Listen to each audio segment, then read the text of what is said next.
अस्सलाम वालेकुम। Lecture 40 start करते हैं जी कैफ 1 का। भाई वो उन्हें कहें ज़रा जल्दी कर लें जो भी करना है इन्होंने जी। क्वेश्चन नंबर 10 तक कोई मसला? 11 आपको दिया था होमवर्क में और इसमें सिर्फ एक्सपेंसेस ही थे जिनके एक्रूवल की एडजस्टमेंट करनी थी, ऐसा ही है। और साथ में अकाउंट्स बनाकर एक्सट्रैक्ट्स तक पहुंचना था। तो ये सवाल पहले कर लें, ठीक है। फॉलोइंग इज द पहले requirement, record the above information in relevant accounts for the year 31 December 13 and close the accounts, also prepare financial statements extracts.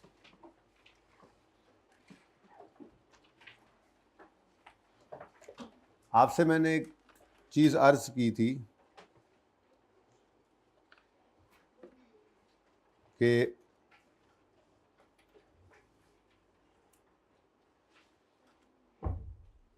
क्या अर्ज की थी, ट्रायल्स की टाइप्स बताई थी मैंने। ये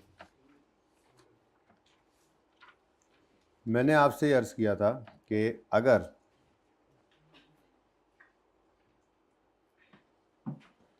ट्रायल में एक्सपेंस की फिगर नज़र आ रही है और अदर इंफॉर्मेशन में कोई एक्रूवल की एडजस्टमेंट नहीं है, तो फिर जो एक्सपेंस है वही पेड है, कोई प्रीपेड कोई पेएबल नहीं। ये भी एक ट्रायल की किस्म है जो कि आपको नहीं आएगी। उसकी वजह ये है, असल में तो ये डबल एंट्री होकर चीज़ें ट्रायल में पहुंच गई ना, ठीक है। ट्रायल में चीज़ें आ गई, अब ट्रायल से कोई अदर इन्फॉर्मेशन नहीं है तो हमने कोई एक्रूवल की एडजस्टमेंट नहीं की, यही एक्सपेंस और कुछ पेएबल प्रीपेड नहीं है, तो ऐसा ट्रायल आपको नहीं आता। इंट्रो में भी नहीं आता था ऐसा ट्रायल, बल्कि ये ट्रायल वो था जो शायद आपने बेसिक्स ऑफ अकाउंटिंग सीखते हुए बना लिया। मतलब ये ट्रायल होता था, इससे इनकम स्टेटमेंट बैलेंस शीट बना रही थी, फिगर्स उठा उठा के यहाँ लिखते थे और कोई अदर इन्फॉर्मेशन नहीं होती थी, या शायद एक स्टॉक की एडजस्टमेंट आ जाती थी बस, उसके अलावा इसमें कुछ नहीं होता था, ठीक है। आपके सामने जो ट्रायल गुजरा आज तक वो ये, ट्रायल में पेड की फिगर आ रही होती है और अदर इन्फॉर्मेशन में एक्रूवल की एडजस्टमेंट होती है। तो आप खुद ये काम किया करते थे, 3 अकाउंट्स की अप्रोच से करते थे या सिंगल से करते थे, बहरहाल एक्रूवल की एडजस्टमेंट करते थे, ये पेड की फिगर ट्रायल में लिख लेते थे, एक्रूवल की एडजस्टमेंट डालते थे और बैलेंसिंग एक्सपेंस निकल आता था। अब P&L के अंदर एक्सपेंस की फिगर और बैलेंस शीट में प्रीपेड या पेएबल की। एक और भी है, वो फिर कभी देखेंगे, ठीक है। तो ये 2 तरह के ट्रायल आपके सामने हैं। तो अभी आपके सामने जो ट्रायल का एक्सट्रैक्ट है उसमें फिगर्स नज़र आ रही हैं एक्सपेंसेस की एक तरह से, ठीक है। ये नहीं पता कि ये पेड है या एक्सपेंस है, लेकिन अदर इन्फॉर्मेशन जो आगे आ रही है उसके अंदर एक्रूवल के एडजस्टमेंट्स मौजूद है, तो इसका मतलब ये पेड की फिगर है, हम एक्रूवल की एडजस्टमेंट करेंगे और फिर हम एक्सपेंस निकाल लेंगे, ठीक है। अब सबसे पहले आपको नज़र आ रहा है स्टेशनरी। अच्छा, एक बड़ी ही अहम बात है, ज़रा पॉज करें भाई जी बच्चों। तो इसमें स्टेशनरी नज़र आ रहा है। अच्छा, स्टेशनरी को मैं बाद में करता हूँ, बच्चे थोड़े से कम हैं, आ लें, ठीक है। रेंट, जैसा कि आपने पहले भी किया था, ठीक है, तो रेंट को सबसे पहले हम ले लेते हैं।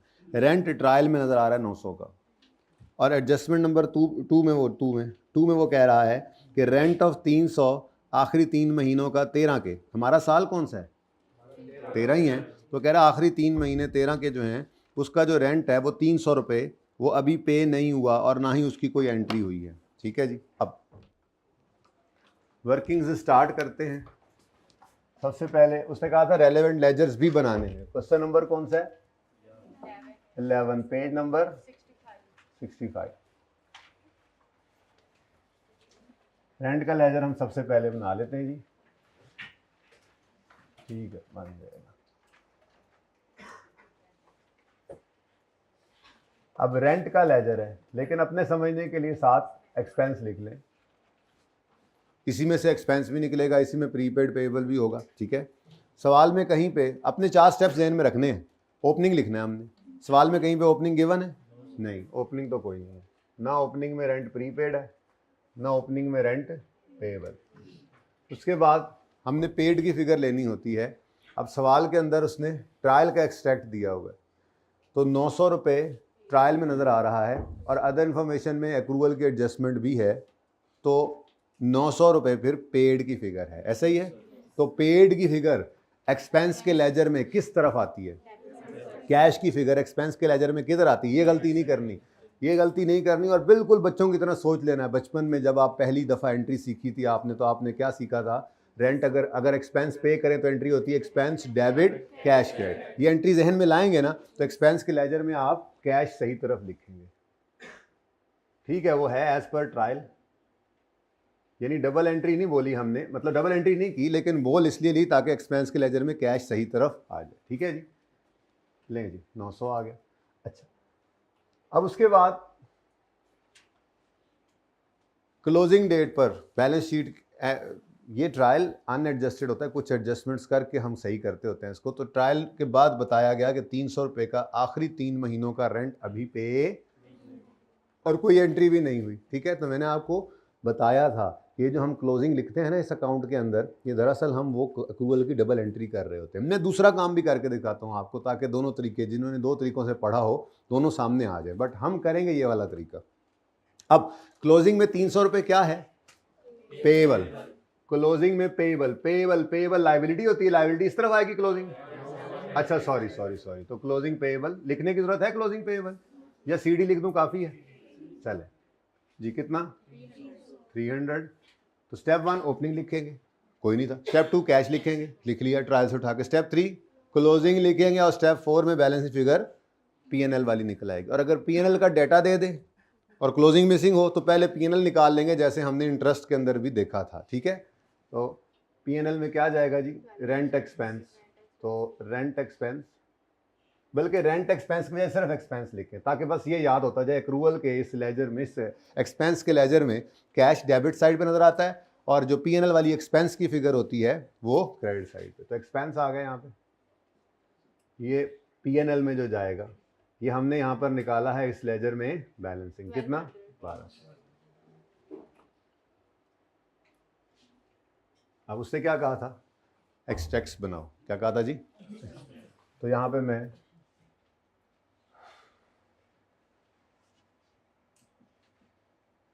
यूहुरा स्टेटमेंट ऑफ, क्या स्टेटमेंट कॉम्प्रिहेंसिव इनकम लिखा था लफ्ज उसने, रेलेवेंट एक्सट्रैक्ट्स फाइनेंशियल स्टेटमेंट, ठीक है? तो फिर स्टेटमेंट ऑफ कॉम्प्रिहेंसिव इनकम के एक्सट्रैक्ट्स हैं। माना कि अभी उसमें सिर्फ हमने पीएनएल पढ़ा हुआ है, ठीक है ना? कोई मसला नहीं, इससे कोई फ़र्क नहीं पड़ता, बस एसओसीआई ही लिखा करें। इसमें 2 कंपोनेंट्स होते हैं, 55 लेक्चर के बाद इंशाल्लाह पढ़ेंगे, ओके? दो जो अलग अलग करने हैं, ओके जी? फॉर द ईयर, यहीं पे लिख लेता हूँ वैसे, चलो लिख लो, जगह ज़रा तंग है। फॉर द ईयर एंडेड 31 दिसंबर 2013। अब ऐसे ही कितने एक्सपेंसेस हैं ये? कितने हैं? 6 हैं। तो 1 2 3 4 5 6, जगह तो तंग होगी। चलो, स्टेटमेंट ऑफ फाइनेंशियल पोजीशन पर्चे में पूरा लिखना है आपने। एक्सट्रैक्ट्स हैं एज ऑन 31 दिसंबर 2013। लो बच्चों, अब एक्सट्रैक्ट्स के लिए मैंने आपको कहा हुआ है फौरी तौर पे सोचा करें। हम चले थे IAS 16 से, IAS 16 का सवाल हो, ये मैं बार बार इसलिए करता हूँ कि एक्सट्रैक्ट्स के सवाल अब जब आएंगे तो उसमें 2-3 आइटम्स भी हो सकते हैं। वैसे तो पास पेपर 4 जो रहता है उसमें सिर्फ PP ही है, लेकिन आगे कुछ एक्सट्रैक्ट्स के सवाल आ रहे हैं जिसके अंदर investment property, IAS 20, IAS 16, 3-4 topics होंगे। तो हर टॉपिक के हिसाब से आपने अलग अलग सोचना है, यही प्रैक्टिस करवाइए। जैसे रिवाइज करते हैं, IAS 16 होता था तो हमने कहा था कि अगर IAS 16 है तो उसके अंदर मैक्सिमम क्या चीज़ें पीएनएल में जा सकती हैं? IAS 16 से रिलेटेड, PPE से रिलेटेड डेप्शन एक्सपेंस जा सकता है, अगर वो इम्पेयर हो जाए तो इम्पेयरमेंट लॉस जा सकता है, और अगर रीवैल्यूएशन हुई और उस पर लॉस आया, प्रीवियसली सरप्लस नहीं पड़ा था, यानी कोई पीएनएल वाली वर्किंग में फिगर आ गई प्लस या माइनस, तो वो भी जाया करती थी, ठीक है? ओके। और बैलेंस शीट के अंदर पीपीई की बुक वैल्यू हो जाती है, और अगर रीवैल्यूएशन मॉडल यूज हो रहा हो तो पीपीई की बुक वैल्यू के साथ साथ ना, बुक वैल्यू ही होती है, बुक वैल्यू ही कहना चाहिए, फेयर वैल्यू लेस डेप्शन तो हो ही जाती है ना, तो पीपीई की बुक वैल्यू के साथ साथ रीवैल्यूएशन सरप्लस भी इक्विटी में नजर आता है। ये चीज़ें दिमाग में ले ली हमने। अब IAS 16 तो नहीं था, आगे बढ़े, दूसरा टॉपिक पढ़ा था IAS 36। IAS 36 में हमने कहा था पीपीई से रिलेटेड, वही पीपीई आ रहा था आगे भी, क्योंकि पीपीई ही इंपेयरमेंट टेस्ट से गुजरता है तो इंपेयरमेंट लॉस आ सकता है, ठीक है, डेप्रिसिएशन आ सकती है, रिवर्सल ऑफ इंपेयरमेंट आ सकता है। और बैलेंस शीट के अंदर पीपीई की बुक वैल्यू पड़ी होती है, ओके। वो बुक वैल्यू ओरिजिनल वाली हो, रिवाइज्ड वाली हो, वो मसला नहीं है। फिर IAS 40 आ गया। IAS 40 से हमने कहा जी रिलेटेड, अगर कॉस्ट मॉडल पे है तो डेप्रिसिएशन होगी पीएनएल में, और अगर रीवैल्यूएशन ये फेयर वैल्यू मॉडल पे है तो फेयर वैल्यू गेन या लॉस हो सकता है, दोनों इकट्ठे नहीं होंगे, ठीक है। बैलेंस शीट के अंदर या तो एसेट बुक वैल्यू पे होगा, कॉस्ट मॉडल है तो cost less accumulated deduction less accumulated impairment loss, या फिर फेयर वैल्यू मॉडल है तो फेयर वैल्यू नजर आएगी। ऐसा ही है। अब ये सारा कुछ नहीं है इधर, ये तो एक्रूवल है, तो बहरहाल इसके बारे में भी सोच लें। मुझे बताएं, रेंट का लेजर आपके सामने है, एडजस्टमेंट आपने देखी है, तो इससे दो पॉसिबल चीजें ही निकल रही हैं, एक पीएनएल में जो एक्सपेंस जाना है, दूसरा बैलेंस शीट में जो पेएबल या प्रीपेड। तो आपके सवाल में क्या नजर आ रहा है, पेएबल या प्रीपेड? पेएबल या प्रीपेड? पेएबल है तो करंट लायबिलिटी में जाएगा, और दूसरी तरफ पीएनएल का एक्सपेंस नजर आ रहा है। तो यहां पे आके आपने लिखा रेंट एक्सपेंस कितना है जी, 1200। ये एंड वालों नजर आ रहा है लिखा हुआ बेटा इधर, रेंट एक्सपेंस 1200 रुपीज में, तो थाउजेंड में, रुपीज इन थाउजेंड, ठीक है जी। अब उधर वर्किंग्स में लिखने की जरूरत नहीं है बार बार इसके ऊपर, वो वर्किंग है। हाँ, लेजर रिक्वायर्ड होता तो फिर वहां लिख देते, ठीक है। दूसरी चीज करंट, अच्छा वैसे जरूरी नहीं है कि करंट एसेट्स ही पहले लिखें, करंट लायबिलिटीज भी लिख सकते हैं। पहले करंट लायबिलिटी आ गई, मैं पहले यही लिख देता हूँ, करंट लायबिलिटीज में ये पूरा लिखना है पर्चे में, अगर एक्सट्रैक्ट्स मांगे तो करंट लायबिलिटीज, ओके जी। क्या जी, रेंट पेएबल 300, ये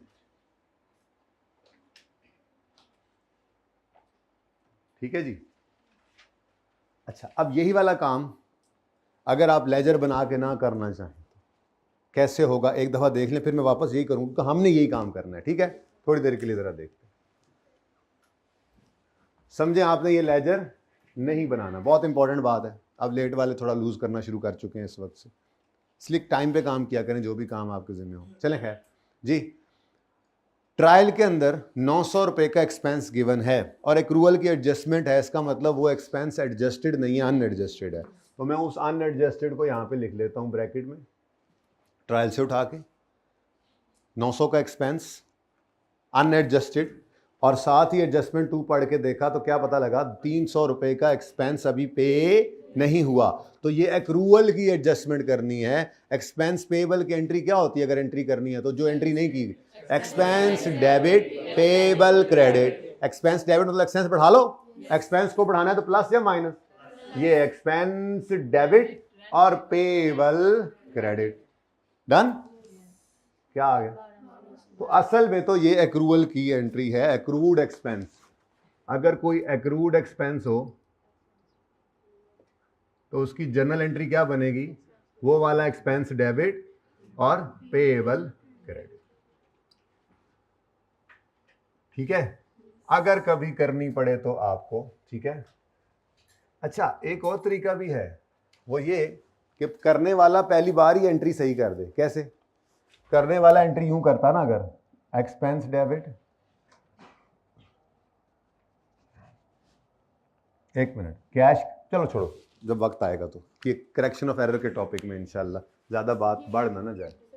छुपा लो छुपा लो छुपा लो छुपा लो छुपा लो ठीक है। फिलहाल एक्रूड एक्सपेंस की एंट्री समझ आ गई, ठीक है। लेकिन हमने ये एंट्री वाला काम नहीं करना, एक तरतीब पे चल सकते हैं, हो ये भी सकता है, ठीक है। लेकिन आपको एक तरतीब सिखाई है कि सिंगल अकाउंट अप्रोच में हम डालेंगे अपने एक्रूवल को, वहीं से हमारा एक्सपेंस भी निकल आएगा, वहीं से। ये इसलिए इस तरह से करवाता हूं क्योंकि बेटा आपको आगे चल के इनकम एक्सपेंस की बजाय कभी कैश भी निकालना पड़ सकता है, ठीक है, और वो कैश फ्लो के टॉपिक में खास तौर पे। तो फिर एक ही अकाउंट होगा, जब हमें इनकम एक्सपेंस चाहिए हुआ करेगी तो डेटा वो ऐसे देगा सवाल के अंदर कि हमारा ये डेटा निकल आएगा और ये बैलेंस ही निकालना पड़ा करेगा हमें। जैसे एनपीओ में इनकम एक्सपेंडिचर बनाएंगे ना, तो उसमें सवालों के अंदर इनकम एक्सपेंस माइनस होगा, मिसिंग होगा, और कैश फ्लो के टॉपिक में हमें कैश चाहिए होगा तो डेटा ऐसे देगा कि इनकम एक्सपेंस ओपनिंग क्लोजिंग दे देगा और हमें कैश बैलेंस ही निकलवा रहा होगा। तो एक तरतीब ऐसी बना ली जो हर जगह चल जाएगी, इसलिए फिर मैं ये काम अब नहीं करूंगा। ये है बिल्कुल ठीक, बिल्कुल ठीक है, ओके लो। अच्छा, अब अपना तरतीब पे वापस आ गया। अब सारे सवाल ऐसे करेंगे, ठीक है। लेजर बनाया, ओपनिंग लिखा, ट्रायल से कैश मिला, क्लोजिंग की एडजस्टमेंट की, बैलेंसिंग पीएनएल आ गया। ये एक्सपेंस की फिगर पीएनएल में चली गई 1200, और क्लोजिंग डेट पर लायबिलिटी एसेट, लायबिलिटी या एसेट, लायबिलिटी है तो करंट लायबिलिटीज के अंदर नॉर्मली आ जाती है ये। अच्छा, जरूरी नहीं करंट में हो, जैसे प्रीपेड रेंट करंट एसेट होता है, खामोश हो तो करंट ही है, लेकिन अगर अगले 3 साल का किराया इकट्ठा दे दिया है तो फिर तोड़ फोड़ करनी पड़ेगी, जैसे आपने टीपू एंड कंपनी वाले 3 सवालों में किया होगा घर पे, है ना। आज करवाता हूं, चलें यहां तक को मसला। ये वर्किंग नंबर, वर्किंग नहीं बल्कि ये तो हमारी रिक्वायरमेंट थी ना, चले ठीक है। बस फिर ये एडजस्टमेंट नंबर भी कोई नहीं है, चलो मैं 1 2 वैसे ही कर देता हूँ। ओके, चलें आगे।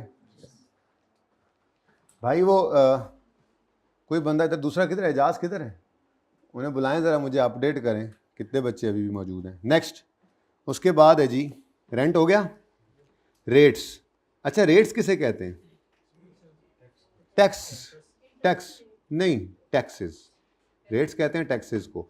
आप में से कितने बच्चे कैफ 2 पढ़ चुके, कितने पढ़ रहे हैं? तो माशाल्लाह काफ़ी होंगे।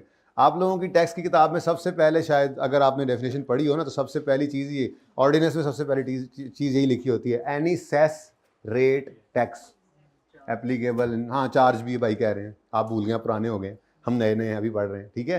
तो सेस, चार्ज, रेट, टैक्स, ये सब टैक्स के ही नाम है, ठीक है ना। तो ये पुराने सवालों के अंदर आपको ऐसे, या फॉरेन सवालों के अंदर आपको इस तरह से रेट्स का नाम नज़र आता है। ये क्या है? जस्ट एक एक्सपेंस है, ठीक है। अब ट्रायल में नज़र आ रहा है 380। अगर अदर इन्फॉर्मेशन में कोई एडजस्टमेंट ना हुई तो यही 380 एक्सपेंस था, यही पे हो गया, ठीक है। लेकिन ऐसे तो हो नहीं सकता, एडजस्टमेंट तो होगी, गूगल सीख रहे हैं ना, सवाल में है ऑफ द रेट्स 380 में से, अंग्रेजी समझा करें, 380 रेट्स हैं, इनमें से ऑफ द रेट्स, इनमें से 280 वॉज फॉर द ईयर 31 मार्च 2014। हमारा साल का बैंड हो रहा है 31 दिसंबर 13 पे। अब ये ना एक्रूवल के अंदर ये बहुत इंपॉर्टेंट लाइन हुआ करती है, ये समझने की ज़रूरत है, जगह जगह आपको ये पाला पड़ेगा। इससे इंट्रो में आप लोगों को ये सही घुमाता होगा इसके अंदर, मुझे जहाँ तक मुझे याद पड़ता है, पता नहीं अब आप लोगों की आजकल कैसी इंट्रो है। ये लफ्ज़ लिखा फॉर द ईयर एंडेड 31 मार्च 14 का मतलब वो साल जो 31 मार्च 14 पे ख़त्म हुआ।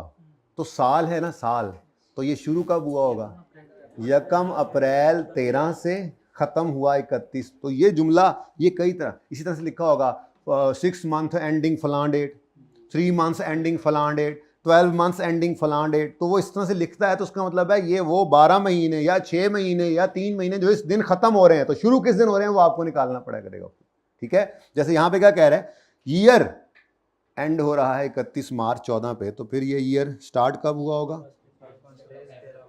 1 अप्रैल 13 और ख़त्म हो रहा है, ठीक है।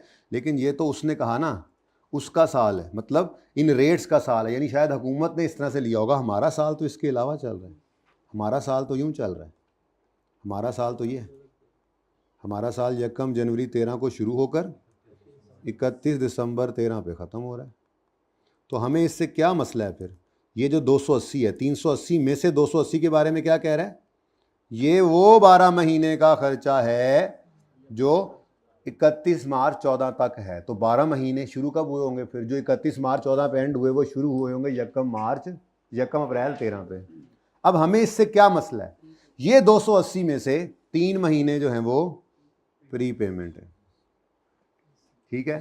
अच्छा, अब बाकी के बारे में आपका क्या ख्याल है? खुद से ओपनिंग नहीं कह देना, अगर चुप भी हो तो यही अज्यूम करेंगे कि बाकी का खर्चा जो है वो पहले 3 महीनों का होगा। ये बात समझ आई है? वैसे उसने बताया हुआ है, क्या कहता है, the remaining 100 was for the 3 months ended. अच्छा, यानी कि इन 3 महीनों का 100 है और इन 12 महीनों का टैक्स जो हुकूमत ने हमसे लिया है वो कितना है जी? 280। अब 100 तो सारे का सारा हमारे साल से रिलेट करता है, लेकिन जो 280 है उसमें से 3 महीने हमने एक्सपेंस नहीं बनाने, बल्कि वो क्या है? Pre payment. अब ये सारी बात को छोड़ो, अपने असूल ने हमें बचा लेने, ठीक है। लेजर ओपन करेंगे सिंगल, तो दूसरा लेजर मैं ओपन कर रहा हूँ जी, रेट्स का, और इनकम है या एक्सपेंस, तो ये अपने समझने के लिए छोटा सा एक्सपेंस लिख लिया करो। अब कोई ओपनिंग प्रीपेड या पेएबल? नहीं, ना ओपनिंग में टैक्स कोई प्रीपे किया हुआ था आपने, ना ही पेएबल। स्टेप 2 में कैश चाहिए। कैश हमें कहाँ से मिला है? 380। अब मैंने कहा था कैश लिखते हुए अंधाधुंध, हमारे पीरियड में पे हुआ है, तुम्हारे ट्रायल में पेमेंट आ रही है, बस ठीक है। ट्रायल में पेड की फिगर होती है, बचपन वाला ट्रायल अभी आप इंट्रो वाला लेके चल रहे हैं, बस ठीक है, ठीक है। तो ट्रायल में क्या पड़ा है? पेड।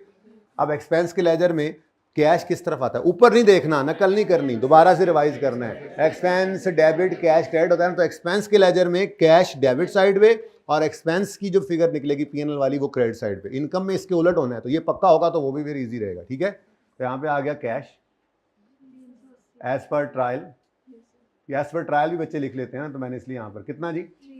अब इस 380 में से 280 पे एतराज है, बाकी 100 पे एतराज क्यों नहीं है? क्योंकि वो पे भी हुआ है, तो इसी साल के पहले 3 महीनों का है, उसी 3 महीनों का एक्सपेंस है, उसी 3 महीने में पे हो गया, उससे लड़ाई नहीं है उससे हमारी। 280 से क्या मसला है हमें? 280 हमारे साल में से शुरू हुई है 1 अप्रैल से पेमेंट और ख़त्म हो रही है अगले साल 31 मार्च। तो जो अगले साल के 3 महीने हैं वो क्लोजिंग में क्या हो गए? तो प्रीपेड। कैसे निकालेंगे? अभी तो देखो 280 जो है ये कितने अरसे की पेमेंट है? तो डिवाइड बाय 12 करोगे तो पर मंथ हो जाएगा। अब कितने महीने ऐसे हैं जो हमने एक्सपेंस नहीं बनाने, एसेट बनाने?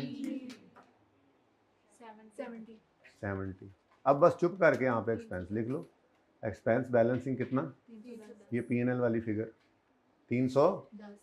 अच्छा, कोई ब्रेकअप करना चाहे तो देख ले, 100 तो हो गया वो जो पहले 3 महीनों का है, 280 में से 70 निकालें तो 210 बचता है जो इस साल का एक्सपेंस है। तो 210 इस 280 में से एक्सपेंस बना और 100 पहले ही एक्सपेंस था, तो 310 एक्सपेंस बन गया, बाकी 70 क्या है? प्रीपेमेंट। को मसला हो तो पूछ लेना। ये नहीं कहना कि इंट्रो का कॉन्सेप्ट है, शर्म आएगी हमें पूछते हुए, लोग क्या कहेंगे, सर क्या कहेंगे। कोई कुछ नहीं कहेगा, बस सब लोग यही कहेंगे डे एंड पे, वाह माशाल्लाह पहली टर्म में FAR 1 पास कर गया। तो बस ये चीज़ देखनी है, सवाल करना है, शर्म नहीं करनी है, ठीक है जी। सही। तो बताओ जी पीएनएल में क्या आएगा?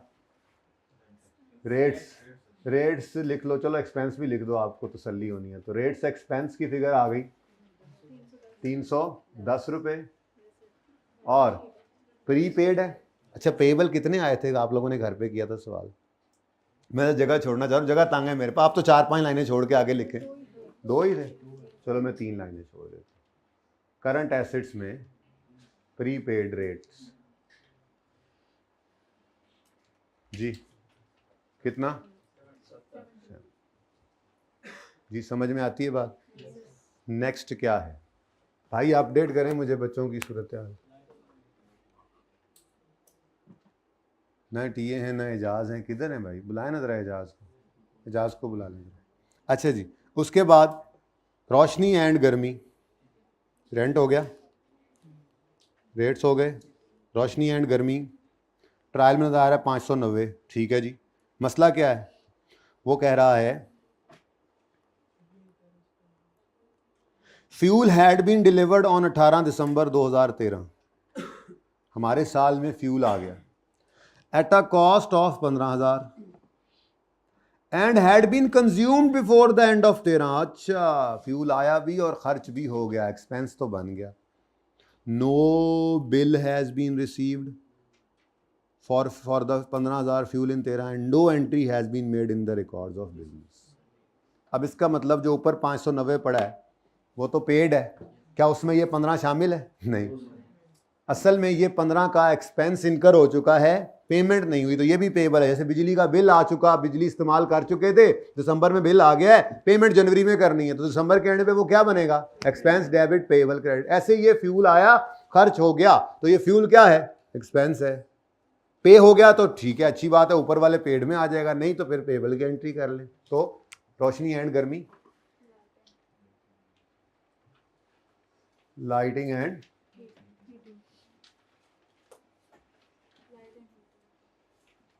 And heating expense. कोई ओपनिंग प्रीपेड है? कोई ओपनिंग में पेएबल है? अच्छा, पेड की फिगर स्टेप 2 में ढूंढते हैं, ट्रायल में पेड ही होता है, ठीक है। तो कैश इधर डेबिट साइड पर आएगा 590। उसके बाद क्लोजिंग पर 15 रुपये का, 1000 में चल रहे हैं ना, 15 रुपये का फ्यूल खर्च हो गया, पे नहीं हुआ, entry expense debit payable credit करें, या अल्टरनेटिवली अपने सिंगल अकाउंट अप्रोच में क्लोजिंग लिखें, खुद ब खुद वो एक्सपेंस में इधर बैलेंसिंग निकलता है ना, तो खुद ब खुद वो काम हो जाता है। दोनों काम सेम ही है, लेकिन हम एक इस तरीके से चल रहे हैं, ओके, ताकि हर जगह ये चल जाए। हाँ, करेक्शन ऑफ एरर में फिर एंट्री सिखाऊंगा, एंट्री करनी पड़ती है वहाँ पे, वो तब देखेंगे, ठीक है। करेक्शन ऑफ एरर के अलावा तो हर जगह पर यही लेजर हमारा चलना है, ठीक है जी। क्लोजिंग में पेएबल है, तो पेएबल लायबिलिटी है, इस तरफ आएगा, तो एक्सपेंस की फिगर आ गई P&L वाली 605, ये बैलेंस है, ठीक है जी। अब P&L में क्या जाएगा, एक्सपेंस, और बैलेंस शीट में क्लोजिंग प्रीपेड या पेएबल। तो एक्सपेंस की फिगर क्या आ गई, लाइटिंग एंड हीटिंग एक्सपेंस कितना जी, 605 P&L में आ गया, और बैलेंस शीट में पेएबल या प्रीपेड, तो लाइटिंग एंड हीटिंग में लाइट एंड हीट ही लिख रहा हूँ, लाइटिंग एंड हीटिंग पेएबल 15 रुपये। समझ आ रही है, पक्का कर रहा हूँ मैं, समझ तो आपको आ ही गई थी। नेक्स्ट, वेजेस एंड सैलरीज पहले कर लेते हैं, मेरी अपनी तरतीब चल रही है।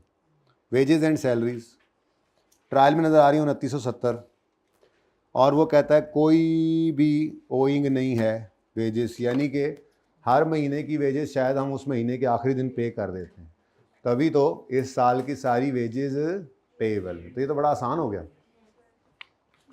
नंबर 4, वेजेस एंड सैल, यहाँ बना दूँ या ऊपर बनाऊँ, नजर आएगा यहाँ पे, वेजेस एंड सैलरी।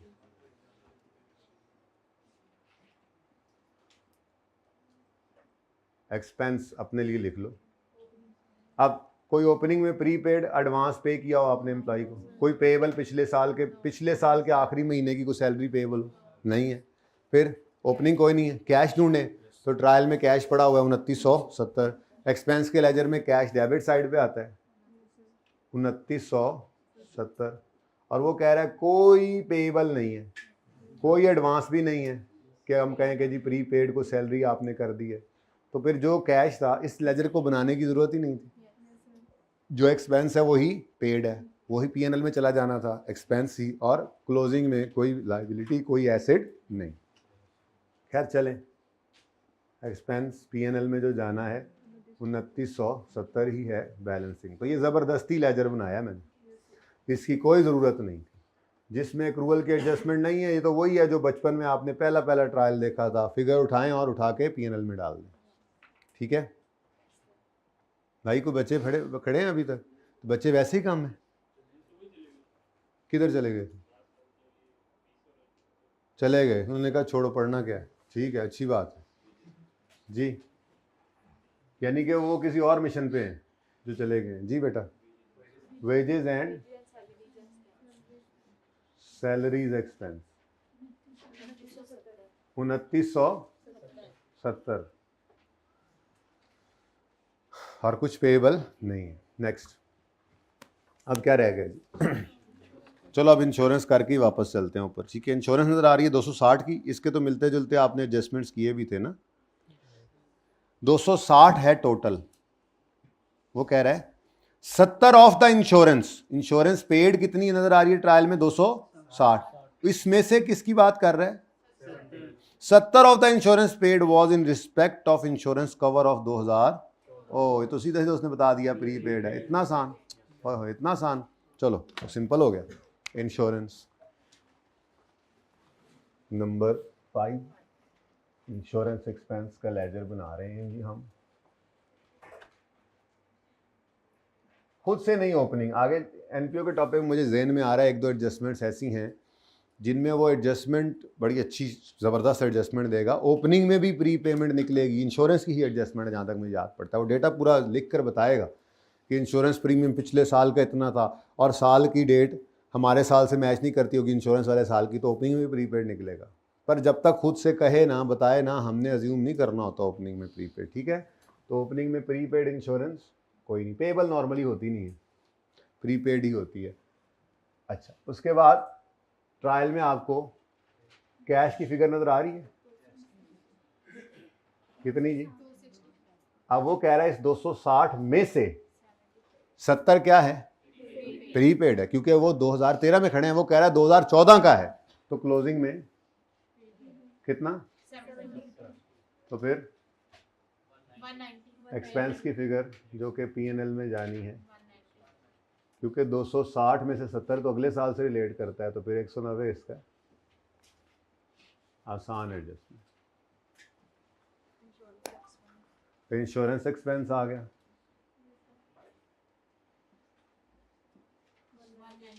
190 और प्रीपेड इंश्योरेंस आ गया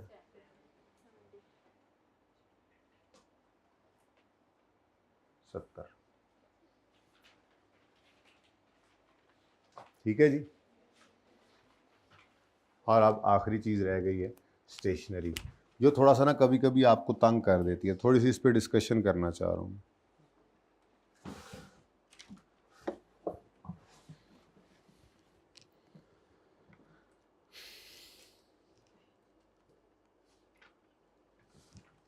गुड्स,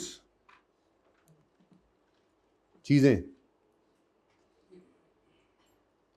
आप किस लिए खरीदेंगे? अगर आप एक बिजनेसमैन हैं तो बेचने के लिए। अच्छा, कुछ गुड्स ऐसी होंगी जो आप कंज्यूम करने के लिए भी खरीदते हैं, जैसे स्टेशनरी आइटम्स हो गए।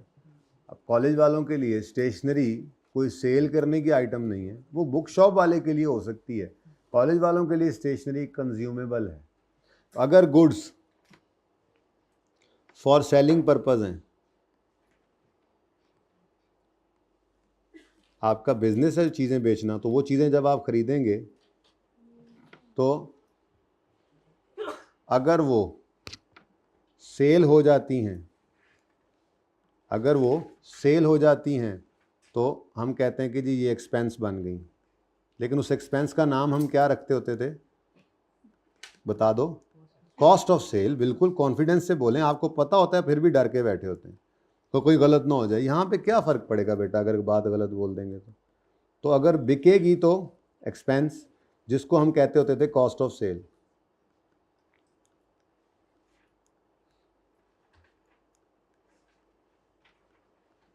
ठीक है। अच्छा, और अगर आपने नहीं आप बेच पाए, चीज़ें अभी भी आपने बेचने के लिए ख़रीदी थी लेकिन बेच नहीं पाए, यानी वो क्या हैं? अनसोल्ड। क्या हैं? अनसोल्ड। तो ये जो अनसोल्ड होंगी इनको क्या कहेंगे? Inventory. Inventory of finish goods. Inventory बन जाएगी फिनिश गुड्स की, ये एक एसेट होता है। ठीक है। अच्छा, ऐसे ही बच्चों, अगर आप गुड्स बेचने के लिए ना ख़रीदें बल्कि यूज़ करने के लिए ख़रीदें, जैसे कि ये एडजस्टमेंट आई थी जिसकी वजह से मैं इधर आया हूँ, स्टेशनरी, मैंने कहा था ज़रा एंड पे करते हैं, ज़रा इंपॉर्टेंट है। और ये है मतलब यहाँ पर अब सीख रहे हैं तो बार बार देखना भी पड़ेगा हमें। आगे एनपीओ में, कैश फ्लो में अक्सर टॉपिक्स में आपको ये डिफरेंट इससे मिलती जुलती चीज़ें आएंगी, जैसे कि लिखा होगा ऑफिस सप्लाईज़, वो भी स्टेशनरी की तरह से ट्रीटमेंट है। जैसे लिखा होगा, जैसे आप एनपीओ के सवालों में जाएंगे वहाँ पे स्पोर्ट्स क्लब है ऐसे, उसने क्रॉकरी रखी हुई है गेस्ट्स के लिए, इन्वेंट्री, कंज्यूमेबल टाइप, इस तरह की चीज़ें हैं। तो मिलती जुलती, नाम बदलेगा, ट्रीटमेंट स्टेशनरी वाला रहेगा, इसलिए इसको यहाँ पे तसल्ली से सिखा रहा हूँ। ठीक है। तो अगर सेलिंग पर्पज़ के लिए नहीं है, फॉर यूज़ इन बिजनेस है, गुड्स आपने ली हैं फॉर यूज़ इन बिजनेस,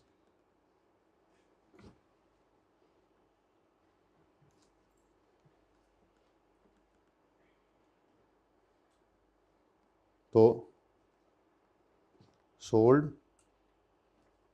अगर हो जाएं, सॉरी सोल्ड तो नहीं होंगी, यूज़ होंगी, अगर यूज़ हो जाएं तो ये क्या बन जाएंगी? एक्सपेंस। लेकिन इस एक्सपेंस को क्या हम कॉस्ट ऑफ सेल कहेंगे? नहीं, इसको हम कंज्यूम्ड कहते हैं। हम क्या कहते हैं जी? कंज्यूम हो गई। जैसे मैं कहता हूँ मिसाल के तौर पे, जी मैंने स्टेशनरी ख़रीदी है अपने दफ्तर में इस्तेमाल करने के लिए, स्टेशनरी, नरी, ठीक है। मैंने अभी बिज़नेस शुरू किया है और मैं स्टेशनरी खरीद के लाया हूँ 150 रुपये, और जब ईयर एंड हुआ, पीरियड एंड हुआ मेरा, तो मैंने जाकर देखा अभी भी 20 रुपये की स्टेशनरी अनयूज्ड पड़ी है, तो इसको एक्सपेंस तो नहीं ना कह सकते। ये 20 क्या बन जाएगा मेरा करंट एसेट में, इन्वेंट्री या stock of stationery, stock of stationery. और बाकी का जो 130 है उसमें कहूँगा ये गया पीएनएल में एक्सपेंस, इसको हम कहेंगे स्टेशनरी कंज्यूम्ड या स्टेशनरी एक्सपेंस। ये ज़रा कम एडजस्टमेंट आती थी आपके जो इंट्रो लेवल के अंदर बेसिक्स में आप पढ़ते थे ना, तो स्टेशनरी खरीदते थे, बस उसकी कोई बचत नहीं हुई, एंड बची हुई नहीं होती थी, तो बस सिंपल एंट्री हो जाती थी एक्सपेंस डेबिट कैश क्रेडिट। लेकिन आप सोचो ना, एक्सपेंस डेबिट कैश क्रेडिट करो और पीरियड एंड के ऊपर कुछ बच जाए तो क्या सारा एक्सपेंस है?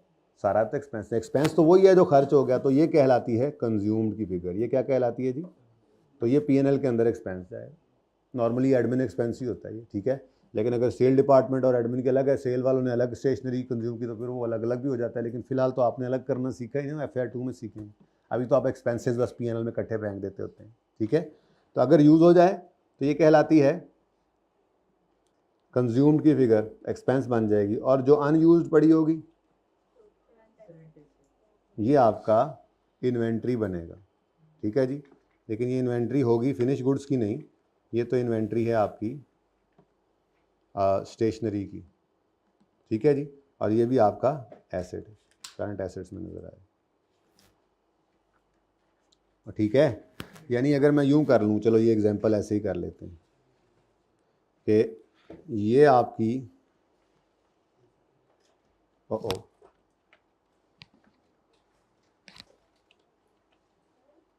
कहाँ गया,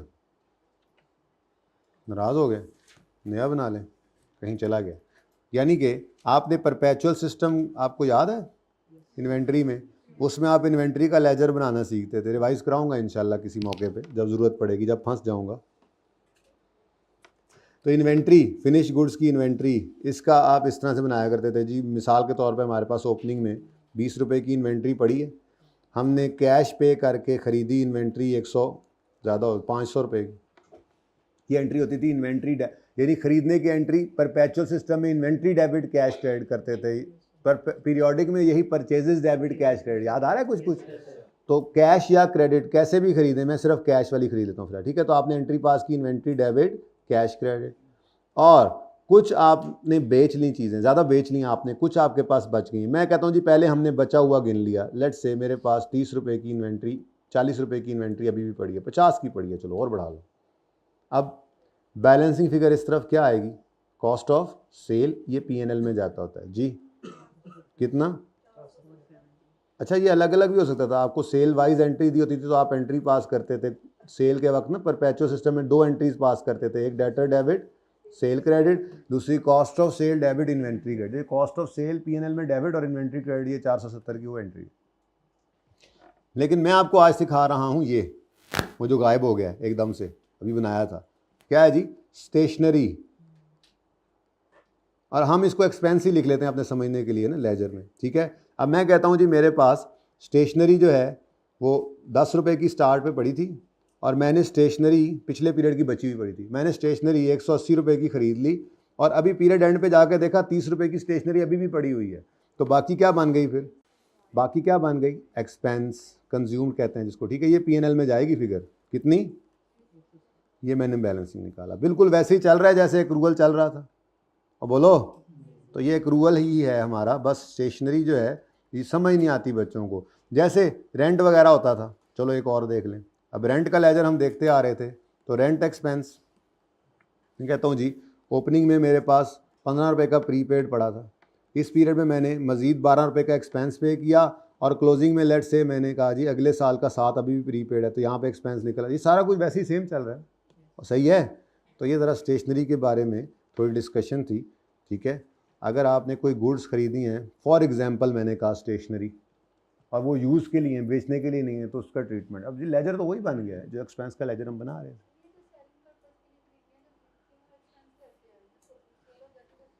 बेटा सेल जब हो जाती है तो उसके नीचे क्या आता है? तो कॉस्ट ऑफ सेल बेटा क्या चीज़ है? कॉस्ट ऑफ सेल ही तो एक्सपेंस ही तो है। कॉस्ट ऑफ सेल, सेल आई 200 रुपये बेटा, तो बिक गई है ना, तो उसकी डबल एंट्री होती है ना। परपेचुअल सिस्टम में आप 2 एंट्रीज करते हैं। पहली एंट्री की debtor debit, sale credit. Let's say 700 रुपये की आपने चीज़ें बेची, अब ये खरीदी कितने की थी, तो वो मैं 470 की खरीदी थी, तो उसकी एंट्री करेंगे cost of sale debit inventory credit 470। Perpetual system पढ़ा हुआ है ना आपने, तो फिर तो ये सवाल नहीं बनता था। इधर देखो, सेल आएगी 700 रुपये की और कॉस्ट ऑफ सेल आएगी 470 की। अगर आप ये एंट्री नहीं करेंगे तो इसका मतलब आपकी 500 की कॉस्ट तो 500 की जैसे परचेज किया वो तो परचेज में ही पड़ा रहेगा, वो एक्सपेंस आउट नहीं करना। ये कॉस्ट ऑफ सेल, इससे निकलेगा जीपी। कितना बनता है वैसे? 230। बात समझ आई है? तो ये एक्सपेंस ही तो होता है। Cost of sale is an expense, ये एक्सपेंस की एंट्री होती है। जैसे ये एक्सपेंस की एंट्री हुई, expense debit stationery stock credit अगर करना चाहें, तो ऐसे ये एक्सपेंस की एंट्री है, कॉस्ट ऑफ सेल डेबिट। जो कि चीज़ बेचने के लिए लाए थे, इसलिए उसको एक्सपेंस जब कहते हैं तो उसको लिखते कॉस्ट ऑफ सेल में जीपी से ऊपर। समझ आई है? और किसी का सवाल? जी परचेजिंग कॉस्ट तो ये पड़ी है बेटा, नहीं परचेजिंग कॉस्ट 500 है, खरीदने की कॉस्ट तो 500 है। टेक्निकली तो खाम वैसे उसको कोई नाम क्यों देना। कॉस्ट ऑफ सेल मीन्स जो चीज़ बिकी है उसकी कॉस्ट ये थी। ये चीज़ें जो बिकी हैं खरीदे कितने की थी, बस वो लिखा हुआ। अगर आप परचेजिंग लफ्ज़ ये इस्तेमाल करें तो मेरे तो दिल में वो आ रही है कि आप जितने खरीद कर लाए थे वो, हाँ ये कह सकते हैं जो बिकी हैं ये खरीद के इतने की लाए थे, तो वो बन जाता है जो आप कह रहे हैं। लेकिन मैं नहीं उस लफ्ज़ को इस्तेमाल करना चाहूँगा। बस कॉस्ट ऑफ सेल्स का मतलब कॉस्ट ऑफ सेल्स ही है। ये सबसे आसान और सबसे एन यही लफ्ज़ ही बनता है इसके लिए, जो सेल्स हुई उसकी कॉस्ट, जो चीज़ें बिकी हैं उसकी कॉस्ट। ठीक है, परचेजिंग कॉस्ट का लफ्ज़ ना बोलें। वैसे परचेजिंग क्योंकि इन्वेंट्री में पढ़ा था हमने, परचेज करने की कॉस्ट में परचेजेज, उसकी परचेज प्राइस प्लस वगैरह वगैरह वगैरह, वो उस तरफ ले जाएगी बात फिर आप। ठीक है जी, चलें आगे। पूछें और को बात पूछनी है तो। ये तो मैंने पढ़ाना ही नहीं था मैंने तो यहाँ पे सिर्फ ये पढ़ाना था। ये समझाने के लिए ज़रा मैं थोड़ा सा आगे निकल गया। ओके, चलें सवाल कर लें। अच्छा तस्वीर खींचनी है।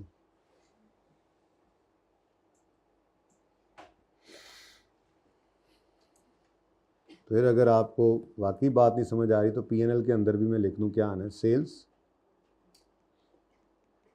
लेस करते हैं इसमें से, वो आएगा 470 इधर, और फिर आपका जीपी आ जाता है। उसके बाद फिर लेस करते हैं आप एक्सपेंसेस को, तो उनमें एक्सपेंसेस में बहुत सारे एक्सपेंसेस के साथ एक एक्सपेंस ये भी आ रहा है। तो ये दोनों अलग अलग चीज़ें। स्टेशनरी शॉप की भी अपनी यूज़ की जो स्टेशनरी होगी वो इधर पड़ी होगी। ठीक है, तो एक्सपेंसेस में आपके बहुत सारे एक्सपेंसेस आ रहे होते हैं, रेंट, डेप्रीसिएशन, लटरम पटरम सारा, वहीं पर स्टेशनरी एक्सपेंस भी आ रहा होगा।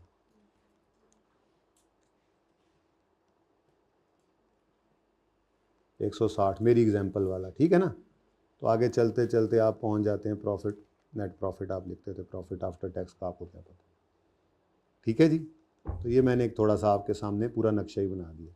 ओके, अब कुछ समझ आती है थोड़ी सी और, लेकिन ये सारी बातों में से मुझे सिर्फ एक डिब्बा चाहिए था, मैंने कहा चलो समझा दूं ज़रा। इजाज़त है? एडजस्टमेंट पढ़ो। स्टेशनरी 560 की नज़र आ रही है, और there was stationery still in hand on 31 December 13 which had costed 15,000।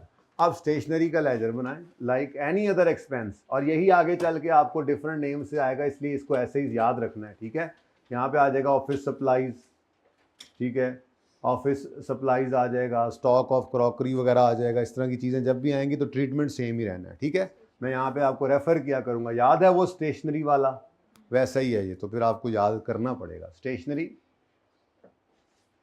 याद माजी अजाब नहीं होगी यहाँ पे। ठीक है, एक्सपेंस का लेजर है, लेकिन चलें कोई स्टार्ट में स्टॉक ऑफ स्टेशनरी पढ़ाओ। स्टेशनरी खरीदी इस पीरियड में कैश एज पर ट्रायल कितना नजर आ रहा है? 500। क्लोजिंग में अभी भी अनयूज कितना पड़ा है? 15 का, तो फिर एक्सपेंस की फिगर जो पीएनएल में जानी है वो बैलेंसिंग निकालेंगे आप। यानी 560 की स्टेशनरी खरीदी है, अगर अभी 15 की पड़ी हुई है तो फिर वो तो नहीं ना एक्सपेंस, वो तो एसेट है। अच्छा, अगर इसी सवाल के अंदर एक लाइन और ऐड कर देता और वो यूँ लिखता कि the stationery purchased during the year amounting to let's say 20 is still unpaid and no entry has been made, तो पेएबल भी इसी लेजर में डाल देते, काम फिर भी हो जाना था। ठीक है ना, अनयूज्ड इधर पड़ा हुआ है, पेएबल इधर आ जाता, कैश और पेएबल इधर बढ़ के एक्सपेंस को खुद ब खुद बढ़ा देता, वो भी है यार। यानी अगर इसी में पेएबल भी आ जाए तो इसी लेजर में डाल देना, अलग से कुछ करने की ज़रूरत नहीं। Got it? अल्लाह अल्लाह करके फजूल सवाल मुकिया, इतना टाइम लग गया जी। स्टेशनरी फजूल सवाल था ना, है तो फजूल ही था, लेकिन चलें आप कह रहे हैं तो 545 एक्रूवल आपको सिखा रहा है, आपको लग रहा है तो प्रीपेड नहीं, यहाँ पे लिखेंगे स्टॉक लिखें, इन्वेंट्री लिखें, लेकिन इन्वेंट्री के आगे क्या लिखेंगे? इन्वेंट्री किसकी है या स्टॉक किसका है? स्टेशनरी का। ठीक है, और अगर दूसरी इन्वेंट्री पड़ी होती है तो उसको आप लिखा करते हैं इन्वेंट्री ऑफ फिनिश गुड्स। ठीक है जी। अच्छा, 12वें का सलूशन तो था ना, बोलो, तो वो तो हो गया होगा। चलो आप जल्दी से ज़रा आएँ भाई, वो मिटा देते हैं वो परली साइड एजाज। ये भी मैं एक करवाऊंगा, बाकी दो फिर आपके होमवर्क में ही जाएंगे। है किधर वैसे वो टीपू वाला सवाल?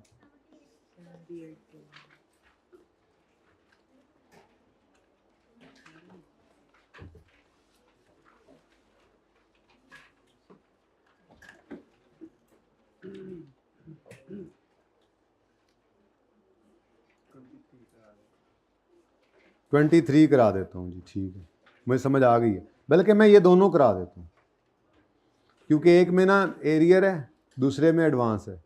ठीक है, लेकिन ये सबके लिए लाइन थी, पता है ना, ये जो मैंने कहा था। असल में अगर इसको इंक्लूडिंग इंटरेस्ट, वैसे सवाल में यही लिख, प्रैक्टिस क्वेश्चन है ना, बनाया यही अज्यूम करके गया था, लेकिन बच्चों को कन्फ्यूजन होती है इसलिए मैंने ये लिख दिया क्लियर करने के लिए।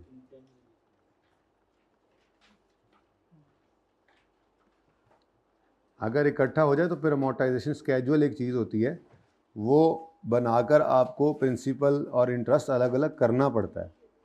ठीक है, अच्छा जी, तो क्वेश्चन 22 और 23 दोनों करते हैं। देखिए 23 डायरेक्ट करने से ये होगा कि आपको एरियर वाला आसान काम सामने नहीं आएगा, एडवांस वाला मुश्किल फिर आपको तंग करेगा। ठीक है, सवाल पढ़ते हैं।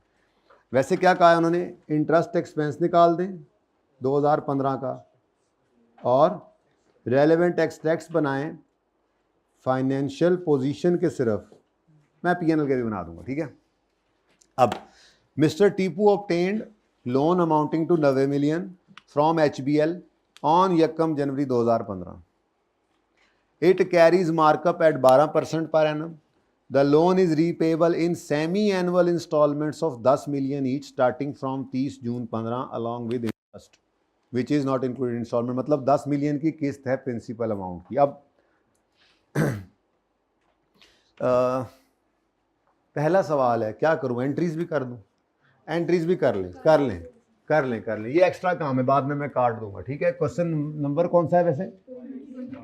20 और पेज नंबर पेज 70 है।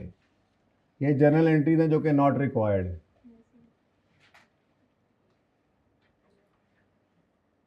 इसके बाद लेजर बनाऊंगा, वो भी नॉट रिक्वायर्ड है, लेकिन फिर बस ज़बानी कलामी चला करेंगे। लेकिन ये ज़रूरी है क्योंकि बेटा आगे जो अब नियत कर ली है बोरिंग कॉस्ट का चैप्टर करने की, भाई मार्कर को दूसरे दो तरह, तो बोरिंग कॉस्ट के अंदर ये चीज़ें आपको ज़बानी कलामी लेकर चलनी पड़ेंगी। वहाँ पे इतना टाइम नहीं होगा कि आप इनकी एंट्रीज़ करें। लोन आएगा, इंटरेस्ट पे होगा, किस्तें पे हो रही होंगी। ठीक है ना, अभी थोड़ा सा उसको देख लें, अप्रूवल कर जो रहे। ठीक है जी, जर्नल एंट्रीज़ करनी है हमने। और फॉर द ईयर एंडेड, फिलहाल 31 दिसंबर 15 वाले साल ही कर रहा हूँ। अगर आपको ज़रूरत महसूस हुई तो अगले की भी कर दूँगा। यकम जनवरी 15 को क्या हुआ है? लोन आया है भाई, रिक्वायरमेंट नहीं है ये, बस ऐसे ही बस एक्स्ट्रा काम है, ठीक है। ज़रा आप लोगों को थोड़ा रवा कर रहा हूँ, भूल गए होंगे इंट्रो में ये चीज़ें पड़ी थी। हालांकि लोन की एडजस्टमेंट इंट्रो में भी सबसे मेरे ख्याल में फेवरेट होती थी आई कैप की।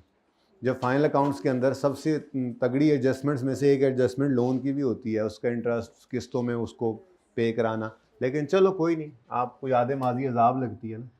तो 1 जनवरी 2015 लोन आया, लोन आया, कैश डेबिट, लोन कैश आया ना, कैश डेबिट और लाइबिलिटी क्रेडिट। लाइबिलिटी का नाम लोन फ्रॉम बैंक है, ठीक है। तो लोन फ्रॉम HBL, तो एंट्री कर दी आपने cash debit loan from HBL credit. कितने से जी? 90 मिलियन। तो 90 मिलियन ही लिख दूं, को शक को मसला, मैं मिलियन में ही सवाल कर रहा हूं, देखी जासी, और ठीक है। अच्छा नेक्स्ट, उसके बाद जनाब उसने क्या कहा है जी, लोन को हमने रीपे करना है सेमी एनुअल इंस्टॉलमेंट्स में। अच्छा, लोन का प्रिंसिपल कितना है? प्रिंसिपल अमाउंट क्या है? 90 पर इंटरेस्ट रेट लगेगा। लेकिन मामला क्या है, टाइमलाइन बनाऊं वैसे तो एक की बना लेते हैं, एक से क्या होता है, एक की बना लेते हैं, एक से क्या होता है जी। 1 जनवरी 15 पर लोन आया 90 का, ठीक है जी, और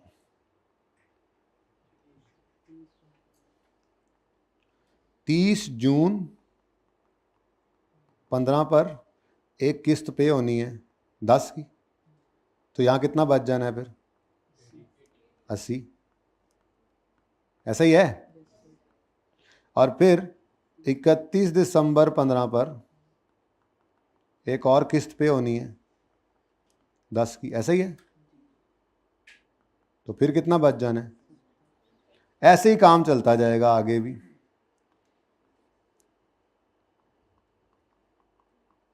30 जून 16, 31 दिसंबर 16, ठीक है। हमारा साल तो ये फिलहाल जहाँ पे हम खड़े। अब मैंने आपको क्या बताया है, बल्कि आपको पहले से ही पता है मैंने क्या बताना था आप लोगों को, तो पढ़े लिखे लोग हैं आप, कि लोन की प्रिंसिपल अमाउंट जो आउटस्टैंडिंग हो उस पर इंटरेस्ट रेट लगता है। यानी बैंक ने आज 90 रुपये 1 जनवरी को दिए, तो बैंक के लिए 90 रुपये टीपू ने इस्तेमाल करने शुरू कर दिए, तो इसके ऊपर इंटरेस्ट रेट लगेगा। यानी बैंक ये पैसा इस्तेमाल करने की कॉस्ट लेगा टीपू से। कितने परसेंट है? 12% के हिसाब से, पर वो 12% पर एनम है। अब ये 90 क्या पूरा साल आउटस्टैंडिंग रहा है ना, ये तो सिर्फ 6 महीने आउटस्टैंडिंग रहा। 6 महीने के बाद 10 रुपये की किस्त पे हो गई, और फिर अगले 6 महीने 80 आउटस्टैंडिंग। यानी अगर 30 जून पे खड़े होकर ये अपना लोन, आप इस तरह सोचा करें, अपना लोन कैंसिल कर दे, क्या यार मैंने नहीं ये लोन, टीपू वापस कर दे, 80 रुपये वापस करेगा या 90 पूरा ही करेगा। लेकिन साथ में बैंक उससे इंटरेस्ट कितना मांग सकता है, इन 6 महीनों का या पूरे साल का?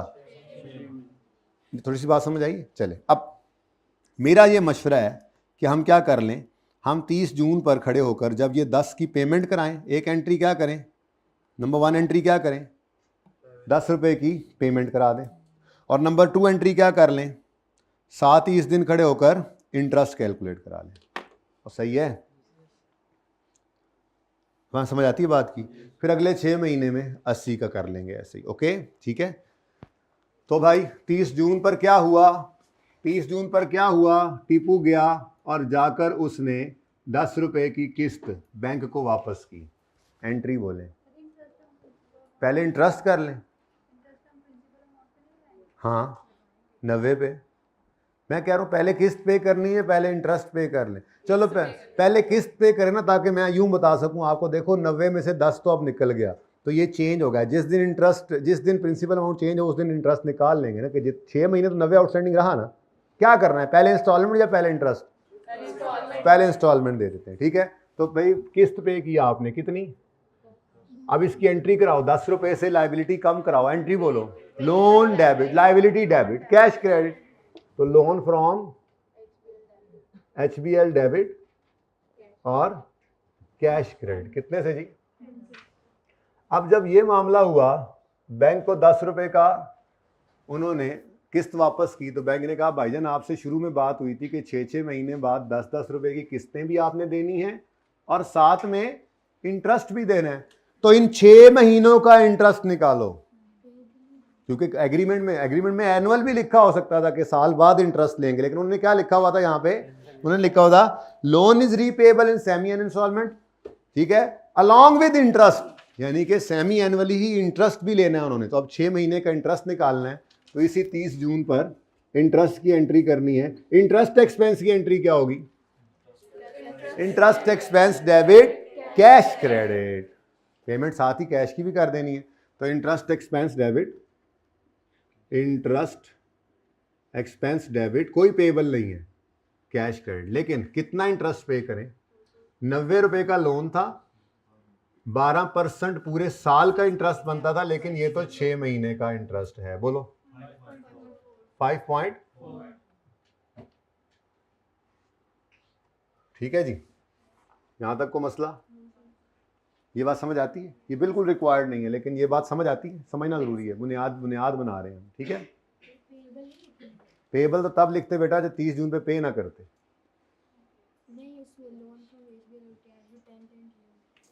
बेटा क्या करें? ये वाली क्या करें इसको? पेएबल क्रेडिट 80 से। बेटा ये लोन जब हमने लिया था ना, तो ये पहली एंट्री की थी हमने कैश डेबिट लोन क्रेडिट 90 से। अभी 30 जून 2015 पे आपने इसमें से 10 पे किया है, तो इस दिन बाकी 80 पड़ा हुआ है इधर ही। फिर क्रेडिट किस बात से करें? लोन जो आया था 90 की लायबिलिटी ये बन चुकी है इस दिन। ये देखें जरा इधर, ये एंट्री समझ में आती है? उसके बाद ये इंस्टॉलमेंट पे हुई। अगर 30 जून पे आप क्लोज कर दें अपना ये लेजर, तो क्लोजिंग बैलेंस क्या नजर आ रहा है? तो ये 80 की लायबिलिटी अभी भी आपके ऊपर है, आप दोबारा से 80 की लायबिलिटी बुक करना चाह रही हैं, गलत बात कर रही हैं आप। 90 की लायबिलिटी में से 10 कम होके 80 रह गया, वो खौफे खुदा करें, दोबारा 90 में से 10 पे किया, 80 रह गया, उधर 80 और बुक कर लें, 160 ना करें ऐसे। चलें जी, अच्छा बैंकक्रफ्ट। नेक्स्ट क्या करें? फिर 31 दिसंबर 15 आएगा, फिर एक और किस्त पे करनी पड़ेगी। पहले किस्त या पहले इंटरेस्ट? किस्त। तो 31 दिसंबर 15 पर जी लोन फ्रॉम HBL डेबिट और कैश क्रेडिट, लो जी 10 और कम हो गया, अब 70 रह गया, ठीक है। अब बैंक ने कहना हाँ भाई, यकम जुलाई 15 से 31 दिसंबर 15 भी मेरे पैसे इस्तेमाल किए, उसका इंटरेस्ट कॉस्ट निकालो, उसका खर्चा निकालो, उसकी फीस निकालो। अब यकम जनवरी 15 से 31 दिसंबर 15 तक कितने पैसे इस्तेमाल किए आप? 90 में से 10 तो आपने पे कर दिए थे। अब अगले 6 महीने आपने ये 80 रुपए इस्तेमाल किए हैं बैंक के, तो 80 रुपए के ऊपर बैंक को, जो बैंक का पैसा इस्तेमाल कर रहे हो बैंक उसी पे फीस लेगा ना। तो बैंक का आपने क्या पैसा इस्तेमाल किया? अब ये देख लो जो 80 पड़ा हुआ था। वैसे ऐसे करना नहीं होता क्लोजिंग, तो ईयर एंड पे निकालते हैं। तो 90 में से 10 निकल गया, बाकी कितना रह गया? 30 जून पर 80 बाकी है। अब बैंक का 80 रुपए आपने यकम जुलाई 15 से 31 दिसंबर 15 तक इस्तेमाल किया, तो इन 6 महीनों का इंटरेस्ट जो निकलेगा वो निकलेगा नहीं, किस पर निकलेगा? 80 पर, फिर 12%। ये एनुअल रेट है, इसलिए ये साल का इंटरेस्ट निकालता है, पर हमें चाहिए 6/12 और 4.8 पेमेंट भी हो गई, तो कैश क्रेडिट, पेएबल नहीं है, कैश क्रेडिट। यानी कि अब अगर आप लोन की बात करें तो लोन की 2 किस्तें पे हो रही हैं हमारे साल में, 30 जून और 31 दिसंबर पे। तो लोन 31 दिसंबर 15 पर हमारा कितना नजर आ रहा है? 70 का अभी भी पड़ा है पेएबल। अब देखो लोन के लेजर में इंटरेस्ट की एंट्री नहीं होती, वो तो अलग होगा। अब जो हम कर रहे थे एक्रूअल में, वो क्या कर रहे थे?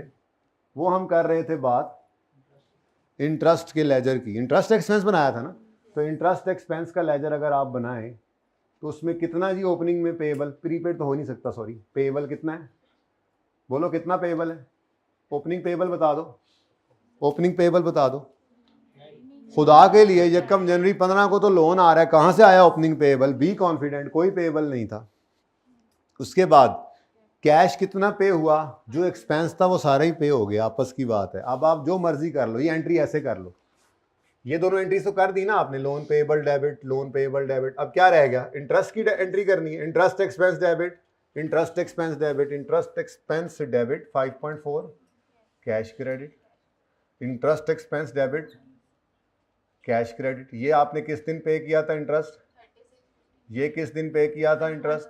अब मुझे बताओ जो पेमेंट हुई है क्या उसके अलावा कोई एक्सपेंस भी है, बताओ क्लोजिंग में कोई पेएबल है, नहीं है, क्योंकि आपने सारा इंटरेस्ट तो पे कर दिया हुआ है।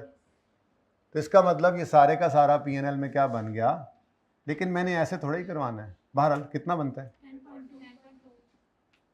ये तो सिर्फ एक्स्ट्रा काम था, उसने तो लेजर्स मांगे ही नहीं हुए थे, ये तो सिर्फ आपको सिखाया है। जी बोले बोले, बोले। जी बेटा, हाँ तो 90 पे निकाला बेटा, तो बेटा क्या फिर प्रिंसिपल अभी भी 90 पड़ा है, प्रिंसिपल बदल गया ना।